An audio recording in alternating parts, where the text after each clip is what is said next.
Hello అండి, అందరికీ నమస్కారం.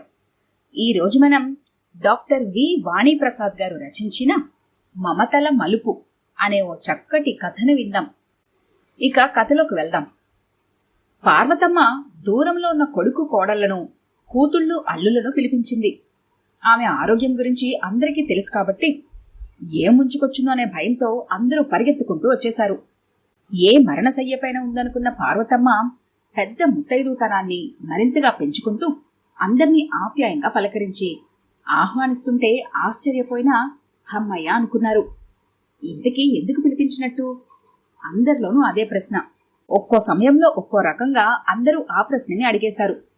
విషయం ఏమిటని ప్రకాశరావు గారిని అడిగారు. కాని ఆయన చెప్పటం ఇష్టం లేనట్టుగా మౌనంగా ఉండిపోయారు. పార్వతమ్మ మాత్రం ఓ ముఖ్య విషయం మీ అందరికీ చెప్దామని పిలిపించాను. మీ అందరికీ ఇబ్బంది కలిగించినందుకు పెద్దదాన్ని ఇలా దాటిపోనియండి అందామే నర్మగర్భంగా. ఆమె మాట తీరుకు నొచ్చుకుంటూ అందరూ ఒకే విధంగా చెప్పారు. అసలు మేమే వచ్చి చూసిపోదామా అనుకుంటున్నాము, అంతలోనే మీ పిలుపు, భయపడిపోయాం అని. ఆ రాత్రి ఆ ఇంట్లో పార్వతమ్మకు తప్ప ఎవరికీ నిద్రపట్టలేదు. అందరూ ఏమిటా ముఖ్య విషయం అనే ప్రశ్నతో వేగిపోయారు. కూతుళ్ళు కోడళ్ళు మా అందరికీ తలా 15 తులాలు బంగారం ఇచ్చింది. తను ఉంచుకుంది. కోడళ్ళు కూతులన్న తేడా లేకుండా పసుపు కుంకుమ కింద కొంత ఆస్తిని ఇప్పించింది. పెద్దాయనతో పోరు పెట్టి కోడళ్లకు ఆస్తి పంపకాలు చేయించింది. అల్లులను గౌరవిస్తూ నా చివరి బహుమతి అంటూ కొంత క్యాష్ ఇచ్చింది. మనవళ్ల చదువుకు, మనవరాళ్ల పెళ్లిళ్లకు పేరు పేరున బ్యాంక్లో క్యాష్ జమ చేయించింది. మా దంపతుల ఖర్చంటూ కొంత ఉంచుకుంది. ఇక పంపకాల విషయంలో కానీ, బాధ్యతలను తీరకుండా ఉండే విషయంలో కానీ ఆమెకు మిగిలిందేమీ లేదు. మరిక ముఖ్య విషయం ఏమిటి? మర్నాడు భోజనాల తర్వాత పార్వతమ్మ అందర్నీ సమావేశపరిచింది. కుటుంబమంతా కుతూహలంగా కూర్చున్నారు. పార్వతమ్మ తన మనసులో మాట స్పష్టం చేసింది. గుండె బరువు తీర్చుకున్నట్టుగా హమ్మయ్య అంటూ పడక కుర్చీలో వెనక్కి వాలింది. ప్రకాశరావు గారు దిండు సవరించారు. ఆమె ప్రకటించిన ఆ విషయానికి ఆ కుటుంబ సభ్యులంతా నిశ్శబ్దంగా ఉండిపోయారు. తాము విన్నది నిజమేనా? నాన్నకు మళ్ళీ పెళ్ళా? ఈ వయసులో, అది కూడా అమ్మ బతుకుండంగా? ఒకరి ముఖాలు ఒకరు చూసుకున్నారు. ముక్కు మీద వేలేసుకోకపోయినా అటువంటి ఆశ్చర్యాన్ని ప్రదర్శించారు. వాళ్ళందర్నీ వాళ్ళ ఆశ్చర్యంలోనే వదిలేసి పార్వతమ్మ కుర్చీలోంచి మెల్లగా లేచి తన గదిలోకి వెళ్లిపోయింది. ప్రకాశరావు గారు అనుసరించారు. ఆ తర్వాత కొడుకులు కోడళ్ళు, కూతుళ్ళు అల్లుళ్ళు ఆమె ఆ నిర్ణయం ఎందుకు తీసుకుందో అనే ఆలోచనతో బుర్ర బద్దలు చేసుకున్నారు, చర్చించుకున్నారు. పెద్దాయన విషయంలో అభద్రతాభావం ఆమెలో ఈ నిర్ణయానికి అవకాశం ఇచ్చిందని గ్రహించి కొడుకులు కోడళ్లను, అల్లుళ్ళు కూతుళ్లను ఆమె నిర్ణయాన్ని మార్చే పనికి పురుకొల్పారు. అది తమకు నామోషిగా భావించారు. విడివిడిగా కలిసిగట్టుగానో ఆమెతో మాట్లాడారు. ఆఖరి ప్రయత్నంగా వారి గారాల బిడ్డ, కొత్తగా పెళ్లై అత్తగారింటికి ఈ మధ్యనే కాపురానికి వెళ్లిన వనజ దుఃఖపడుతూ, అమ్మా, నీ నిర్ణయాన్ని మార్చుకోవా అని చివరిసారిగా అర్థించింది. తండ్రి నిమిత్తమాత్రుడని, ఈ విషయంలో ఆయన మాట సాగనీయదని వనజ తెలుసుకుంది. లేదమ్మా, మార్చుకునేదే అయితే నిర్ణయం ఎలా అవుతుందే తల్లి అంటూ కూతురి తల మీద చెయ్యి వేసి నిమిరింది. చూడు తల్లి, మా పట్ల నీకెంతో ప్రేమ ఉందని నాకు తెలుసు. కూతురుగా ఇంతకాలం నాకు సేవ చేశావు. నా ఆయుష్ తరిగిపోతుందని తెలిసే మీ నాన్న పక్కన మరోసారి పీటల మీద కూర్చునే భాగ్యాన్ని కల్పించుకుని నిన్ను దానం చేసుకున్నాను. నాకు నాన్నకు సేవ చేయడానికి నువ్వు సిద్ధమేనని నాకు తెలుసు. కానీ తల్లి, జీవన క్రమం ఎప్పుడూ ఒకే రకంగా ఉండదు. నా తర్వాత నాన్న ఒంటరి వాడవుతారు. మేము అందరం లేమా అమ్మా? నాన్నను మేము కంటికి రెప్పలా చూసుకోమా? మా మీద ఆ మాత్రం నమ్మకం లేదా అని నీ మాట. అది బాహ్య ప్రపంచానికి సత్యం కాని ఆంతరంగికంగా నాన్న ఒంటరే. ఆయన ఆలోచనలు, ఒత్తిడులు, ఇబ్బందులు స్వేచ్ఛగా చెప్పుకోవటానికి భార్యను మించిన తోడు మరెవ్వరూ లేరు. భర్త మరణిస్తే స్త్రీ గుండె దిటువు చేసుకుని బిడ్డలను చూసుకుంటూ బతకగలుగుతుంది. గత జీవితాన్ని తలుచుకుంటూ ప్రస్తుతంలో బ్రతుకుతుంది.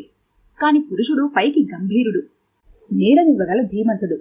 భరించేవాడు భర్త అంటారు కాని ఆ భారాన్ని భావాన్ని వహించే శక్తినిచ్చేది కూడా భార్యే. నా భార్య అనే భావన భర్తకు మానసిక బలాన్నిస్తుంది. నా తర్వాత కూడా నాన్నలో ఎప్పటి చైతన్యం, ఉత్సాహం ఉండాలంటే నా స్థానాన్ని భర్తీ చేయగల మరో స్త్రీ ఉండాలి. అందుకే నేను మరణించే లోపు నాన్నకు పునర్వివాహం చెయ్యాలని నిర్ణయించుకున్నాను. అందుకు మీరందరూ కూడా సహకరించండి.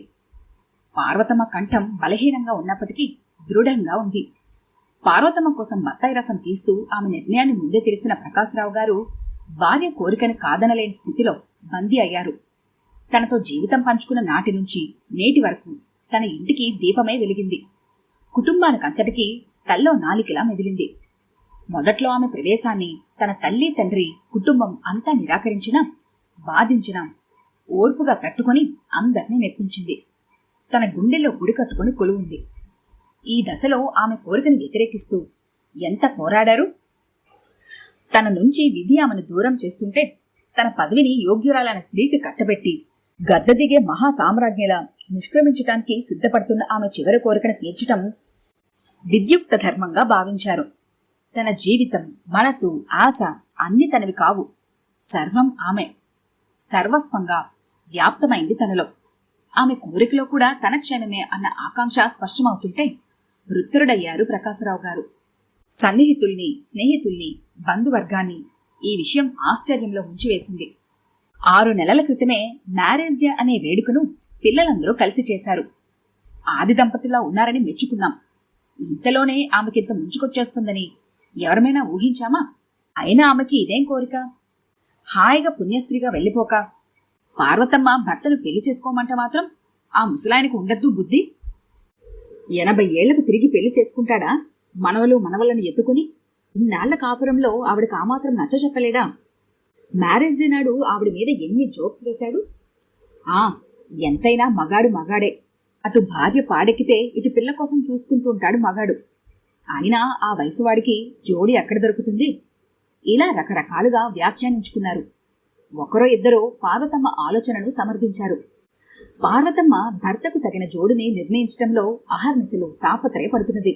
తనకు ఫలానా అని ముందే తోస్తే వాళ్ళను ఒప్పించడం తర్వాత సంగతి. ఆమె తాపత్రయానికి ఆమెను వదిలేసి భార్యకు సేవ చేయడమే జీవిత ధ్యేయమేమో అన్నట్టుగా ప్రకాశరావు గారు ప్రవర్తిస్తుంటే పార్వతమ్మ తన బాధ్యత మరింత పెరిగినట్టుగా భావించింది. కేవలం ఆస్తి కోసం కాక అభిమానంతో వచ్చేవారెవరుంటారు ఈ వయసులో? ఎవరితోటైనా ప్రయత్నం చేయిస్తే వాళ్లలో స్వార్థం ప్రవేశించి చిక్కులు తీసుకురావచ్చు. అందుకే తనకు తెలిసిన వారిలో, పరిచయం ఉన్నవారిలో, చూసిన వారిలో ఎవరు అందుకు తగినవారు అని గుర్తు చేసుకోవడం ప్రారంభించింది. అలా ఎవరూ లేకపోతే బయట ప్రయత్నం తప్పదనుకుంది.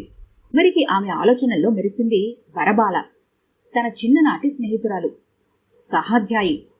తల్లిదండ్రుల పేదరికం బయటపడకుండా ఒద్దికగా మర్యాదగా మసులుకుంటూ ఇంటికి పెద్ద పిల్లాంటి ఇలా ఉండాలి అనుకునేలా ప్రవర్తించేది. తమ్ముడు చెల్లెళ్ళు ఇంటి పరిస్థితిని అవగాహన చేసుకోలేక కోరికలు కోరుకుంటుంటే బుజ్జిగించి మరో తల్లిలా నచ్చచెప్తూ తల్లిదండ్రుల భారాన్ని తీర్చేది. కష్టాన్ని బయట పెట్టుకోకూడదని, మన మీద ఇతరులు జాలిపడేలా ప్రవర్తించకూడదని మంచిని నేర్పేది. అంత మంచితనం ఉన్న వరబాల తన స్నేహితురాలంటే అప్పుడు ఇప్పుడు ఎంతో గర్వపడుతుంది పార్వతమ్మ. తన తమ్ముడి చెల్లెళ్ళు ఫీజుల కోసం సేల్స్ గల్గా పనిచేసి మిషన్ కుట్టి ఫీజు కట్టేదే కాని ఎవరి సహాయాన్ని తీసుకునేది కాదు. ఇంటికి పెద్ద ఆడపిల్లలా కాకుండా మగపిల్లవాడిలా ఆదుకుంటుంటే తండ్రి ప్రేమను, అభిమానాన్ని మాటల్లో వ్యక్తం చేయలేక ఆమె శిరస్సుపై చెయ్యి ఉంచి ఆశీర్వదించేవాడు. తనకు అన్ని విషయాల్లోనూ చేదోడు వాదోడుగా ఉండే కూతుర్ని చూసుకుని సంతోషంతో కళ్ళొత్తుకునేది తల్లి. పై చదువు చదివి మంచి ఉద్యోగంతో తండ్రికి మరో రెక్క కావాలనుకున్న వరబాలకు తండ్రి గుండెపోటుతో మరణించడం ఆశని పాతమైంది. అనుకోని ఈ దుర్గతికి ఆ కుటుంబమంతా పెను ప్రవాహంలో కొట్టుకుపోతున్నట్టుగా ఊపిరి తీసుకోలేకపోయారు. విలవిలలాడారు. ఆ పరిస్థితుల్లో తల్లికి, తమ్ముడికి, చెల్లెలకు ధైర్యం చెబుతూ కుటుంబ భారాన్ని భుజాలకెత్తుకుంది వరబాల. పై చదువు ప్రసక్తిని మానుకొని దుఃఖాన్ని దిగమింగి ఉద్యోగంలో చేరింది. తమ్ముడి చెల్లెళ్ల చదువు ఆగిపోకుండా చూసింది. కుటుంబాన్ని మగవాడు నడిపించినంత సజావుగా నడిపించింది. వరబాల పెళ్లి గురించి, ఆమె భవిష్యత్తు గురించి తల్లి బెంగపడుతుంటే సమాధానపరిచింది. వరబాలకు తెలుసు తాను కొవ్వొత్తిలా కరిగిపోవాలి అని. ఆమె అంతరంగమేమిటో, ఆమె ఆలోచన ఏమిటో ఆమెకు మాత్రమే తెలుసు. అందుకు దిటువుగానే నిలబడింది. పాత చిన్న పెంకిటిల్లు అమ్మేసి ఒక చెల్లి పెళ్లి చేసింది. అనాథాశ్రమంలో పెరిగినప్పటికీ వివేకవంతుడు, ఉద్యోగి, మంచి మనసున్న ఒక వ్యక్తి తన మరో చెల్లెలంటే ఇష్టపడటం గ్రహించి ఆమె అంగీకారంతో వివాహం జరిపించి బాధ్యతను తీర్చుకుంది. తమ్ముడు మంచి చదువు కోసం తాను క్లుప్తంగా, పొదుపుగా గడుపుతూ సంసారం నడిపించింది. ఇవన్నీ నెరవేర్చేటప్పటికీ ఆమెకు వయసు ముదిరి ప్రౌఢగా మారిపోయింది. తన సంపాదనను చెల్లెళ్ల రాకపోకలు, పురుళ్ళు, పండుగలకు వెచ్చిస్తుంది. అలా వరబాల జీవితం బాధ్యతల ఒరవడిలో కొట్టుకుపోతున్నప్పటికీ అందులోనే ఆనందించే ఆమె వ్యక్తిత్వాన్ని పార్వతమ్మ సంతోషించేది. ఎన్నోసార్లు తను చూడటానికి వచ్చింది. తనకు జబ్బు చేసిందని, అది తనను తీసుకుపోతుందని తెలిసి దుఃఖపడింది. స్నేహితురాలుగా ధైర్యము చెప్పింది.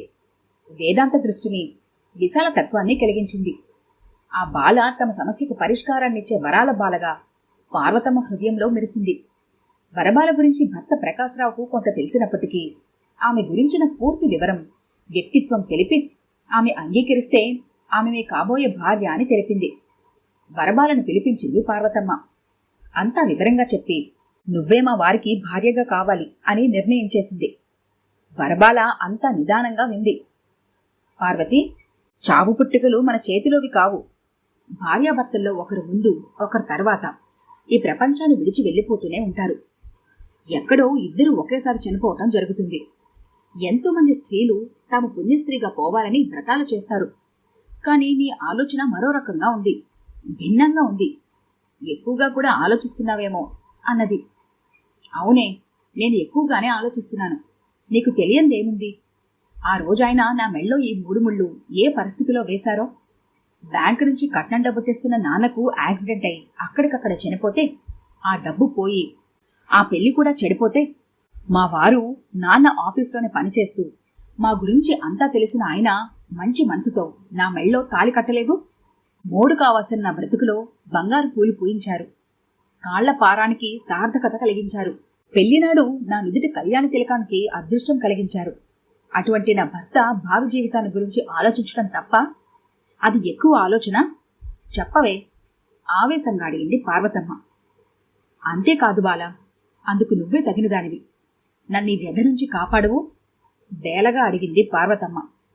పిచ్చి పార్వతి, సేవ చేయటానికి పెళ్లే చేసుకోవాలా? నువ్వు కోరినట్టే నీ భర్తకు అన్ని సేవలు చేస్తాను, సరేనా? అంది వరబాల. బాలా, నా భర్త ఇప్పుడు నీ సేవల కోసం ఎదురు చూస్తున్నాడు అనుకుంటున్నావా? ఆయన చాలా ఆరోగ్యవంతుడు, హుషారుగా ఉంటారు. మా ఇద్దరి మధ్య 5 ఏళ్ల తేడా. అయినా నేనెలా అయిపోయానో చూడు, నీరసంగా నవ్వుతూ అంది పార్వతమ్మ. అటువంటి వ్యక్తి ఇంకా చాలా సంవత్సరాలు ఆరోగ్యంగా ఉండగలరు అంది మళ్ళీ. మరింకేమిటే నీ బాధ? నవ్వుతూ అడిగింది బాల. ఏ, నీకు ఎగతాళిగా ఉందా? ఆయనకు శక్తి ఉడిగిన వయసులో నీవొచ్చి సేవ చేస్తే అది నర్సు చేసే పనిగా ఉంటుందే కాని ఒక భార్య భర్తకు అనురాగంతో చేసే సేవలా ఉండదు. మనసును పంచుకున్న మనిషి చేసే సేవలా ఉండదు. నువ్వు ఆయనకు భార్యగా కావాలనుకుంటున్నానే గాని నర్సుగా కాదు. నేనుండగానే మీరిద్దరూ భార్యాభర్తలు కావాలి. ఆయన నాకు ప్రసాదించిన సౌభాగ్యం నాతోనే ముగిసిపోకూడదని, అది మరో స్త్రీకి పంచాలని, ఆ స్త్రీని నువ్వే కావాలని నా ఆశ, తపన. ఉద్వేగంతో అంటూ ఆయాసపడింది పార్వతమ్మ. ఎందుకంత ఆవేశం? ఏదో ముంచుకుపోతున్నట్టు. నిదానంగా మాట్లాడు, గుండె మీద చేయవేసి నిమురుతూ అంది బాల. వయసుడిగిన తర్వాత నర్సుగా నువ్వే రావాలని లేదు. ఎవరో ఒకరు జీతానికి దొరుకుతారు. అది కాదు నేను కోరుకునేది. మీ వివాహం ఇప్పుడే జరిగిపోతే ఆ సంతోషాన్ని పంచుకోవచ్చు. వివాహం కాకుండా ఇది సాధ్యం కాదు. ఎందుకంటే నిన్ను వారిని ఈ లోకం నిందిస్తుంది కాబట్టి. మీరిద్దరూ నా వాళ్ళు. మిమ్మల్ని అటువంటి అపవాదుకు గురి కానివ్వను.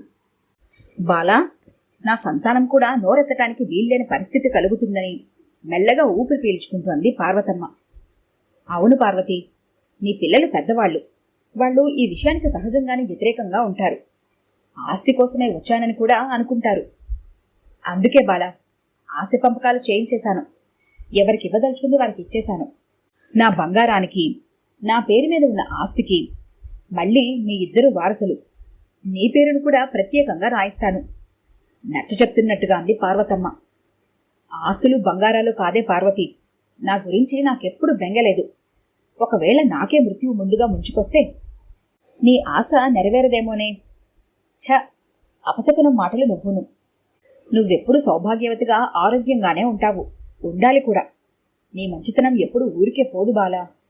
ఒకవేళ నువ్వన్నదే నిజమైతే మంచి భర్తగా, ఉన్నత వ్యక్తిగా ఆయన నీకు సేవ చేస్తారు. ప్రేమ బాధ్యతలు నిలుపుకునే విషయంలో ఆయన ఎప్పుడు వెనకంజ వేయరు బాలా. ఆవేదనగా అంది పార్వతమ్మ. బాగుందే, నువ్వేమో ఆయన కోసం నన్ను తీసుకొచ్చాను అంటున్నావు, మళ్ళీ ఆయనే నా సేవ చేస్తారు అంటున్నావు. బావుందే, చాలా బావుంది, నవ్వు దాచుకుంటూ అంది వరబాల. అవును బాల, ఆయన నిర్విచారంగా ఉండటం కోసం, చివరి రోజుల్లో కూడా ప్రశాంతంగా ఉండటం కోసం నా ప్రయత్నం నేను చేస్తున్నాను. విధి వక్రించినా నువ్వు సౌభాగ్యవతిగానే ఉండొచ్చు. నీ మెడలో మాంగళ్యం వేయిస్తాను, ఆయనకు భార్యను చేస్తాను. అంతేకాని అది నీకు బుద్ధిబండ కానివ్వను. పుణ్యస్త్రీగా ఉండే హక్కు నీకెప్పటికీ జన్మతహా ఉంది బాలా. ఈ వయసులో వివాహం నీకు సౌభాగ్యాన్ని ఇవ్వటానికే గాని ప్రతిబంధకం కావటానికి కాదు. ఈ కుటుంబం నిన్ను ఆదరించి గౌరవిస్తే ఇక్కడే ఉండొచ్చు, లేదా నీ పేరును పెట్టిన ఆస్తితో నీ ఇష్టం వచ్చిన చోటికి, మనశ్శాంతిగా ఉండే చోటికి వెళ్ళిపోవచ్చు ఆర్తితో అంది పార్వతమ్మ. అవాక్కైపోయింది వరబాల పార్వతమ్మ విశాల భావాలకి. ఇంతటి సంపూర్ణ మనస్తత్వం సంతరించుకున్న తన స్నేహితురాలకి మనసులోనే అంజలి గట్టించింది వరబాల. ఆ సందర్భంలో మనసు లోతుల్లో నెట్టివేసిన నిజాన్ని జ్ఞాపకం చేసుకుంది వరబాల. పార్వతి, నీ భర్త మంచితనం గురించి నువ్వు నాకు ప్రత్యేకంగా చెప్పక్కర్లేదు. నీ భర్త ఎంతటి ఉన్నత వ్యక్తిత్వం గలవాడో నీ పెళ్లిలోనే గ్రహించాను.